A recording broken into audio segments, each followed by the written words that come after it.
Roger hair, everything is beautiful. So the king, Ben-Hadad, the king of Syria, gathered all his army together. 32 kings were with him, and horses and chariots, and he went up and closed in on Samaria and fought against it. And he sent messengers into the city to Ahab, king of Israel, and said to him, Thus says Ben-Hadad, your silver and your gold are mine, your best wives and children also are mine. And the king of Israel answered, As you say, my lord, O king, I am yours, and all that I have. The messengers came again and said, Thus says Ben-Hadad, I sent to you, saying, Deliver to me your silver and your gold, your wives and your children. Nevertheless, I will send my servants to you tomorrow about this time, and they shall search your house and the house of your servants, and lay hands on whatever pleases you, and take it away. Then the king of Israel called all the elders of the land and said, Mark now and see how this man is seeking trouble. For he sent to me for my wives and my children, and for my silver and my gold, and I did not refuse him. And all the elders and the people said to him, Do not listen or consent. So he said to the messengers of Ben-Hadad, Tell my lord the king all that you first demanded of your servant, I will do, but this thing I cannot do. And the messengers departed and brought him word again. Ben-Hadad sent to him and said, The gods do so to me, and more also, if the dust of Samaria shall suffice for handfuls for all the people who follow me. And the king of Israel answered, Tell him, let not him who straps on his armor boast, but himself is he who takes it off. When Ben-Hadad heard this message, as he was drinking with the kings in the booths, he said to his men, Take your positions. And they took their positions against the city. And behold, a prophet came near to Ahab, king of Israel, and said, Thus says the Lord, Have you seen all this great multitude? Behold, I will give it into your hand this day, and you shall know that I am the Lord. And Ahab said, By whom? He said, Thus says the Lord, by the servants of the governors of the districts. Then he said, Who shall begin the battle? He said, You. Then he mustered the servants of the governors of the districts, and they were 232. And after them he mustered all the people.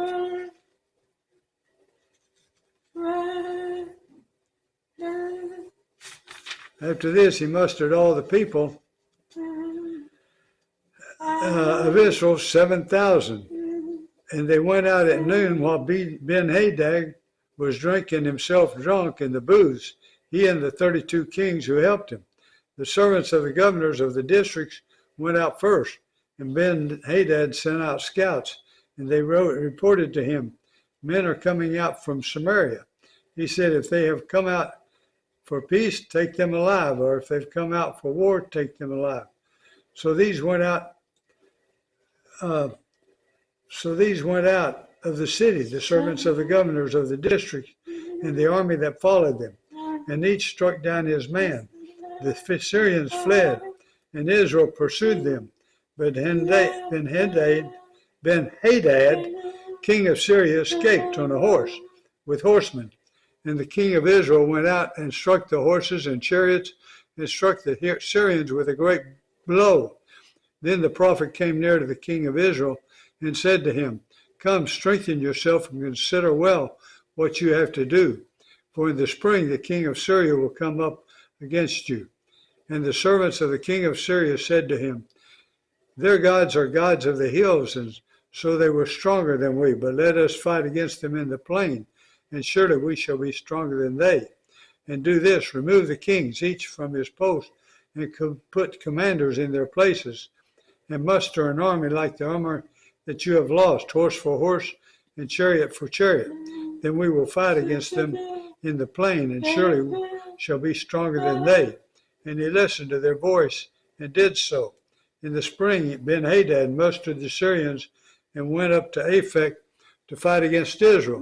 And the people of Israel were mustered, and were provisioned, and went against them. The people of Israel encamped before them like two little flocks of goats, but the Syrians filled the country. And the man of God came near and said to the king of Israel, Thus says the Lord, because the Syrians have said the Lord is the God of the hills, but he is not a God of the valleys. Therefore I will give all this great multitude in your hand, and you shall know that I am the Lord. And they encamped opposite one another 7 days. Then on the seventh day the battle was joined, and the people of Israel struck down of the Syrians 100,000 foot soldiers in 1 day. And the rest fled into the city of Aphek, and the wall fell upon 27,000 men who were left. Ben-Hadad also fled and entered an inner chamber in the city. And his servants said to him, Behold, now we've heard that the kings of the house of Israel are merciful kings. Let us put sackcloth around our waists and ropes in our heads and go out to the king of Israel. Perhaps he will spare your life. So they tied sackcloth around their waist and put ropes on their heads and went to the king of Israel and said, Your servants Ben-Hadad says, Please let me live. And he said, Does he still live? He is my brother. Now the men were watching for a sign, and they quickly took it up from him and said, Yes, your brother Ben-Hadad. Then he said, Go and bring him. Then Ben-Hadad came out to him, and he caused him to come up into the chariot. And Ben-Hadad said to him, The cities that my father took from your father I will restore, and you may establish bazaars for yourself in Damascus, as my father did in Samaria. And Ahab said, I will let you go on these terms. So he made a covenant with him and let him go.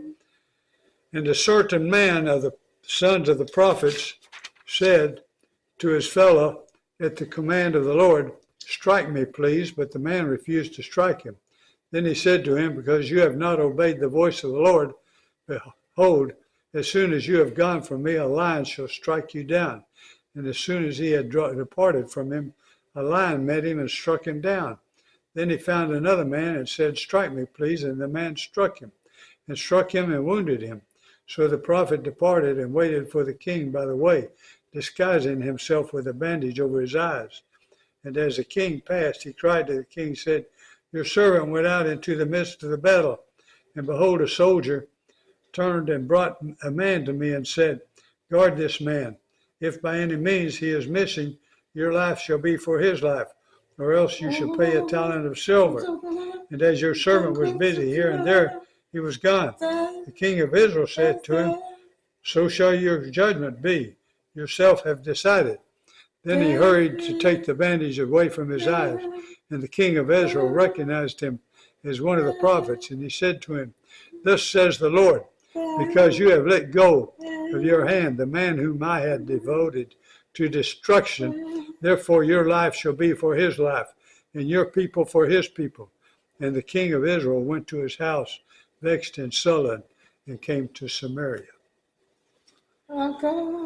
Okay, and that was the Lord told he was not happy with what Ahab did not do.